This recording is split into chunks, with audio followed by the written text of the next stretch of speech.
வம்சம் திருச்செந்தூரின் கடலோரத்தில் செந்தில் நாதன் அரசாங்கம்.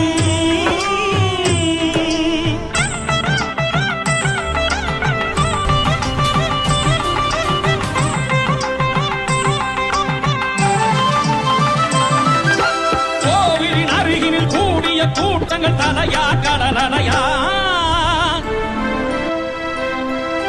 குழந்தைகள் பெரியவர் அனைவரை இழுக்கும் குமரன் அவன் கலையா. கோவிலின் அருகினில் கூடிய கூட்டங்கள் தலையா கடலையா, குழந்தைகள் பெரியவர் அனைவரை இழுக்கும் குமரன் அவன் கலையா.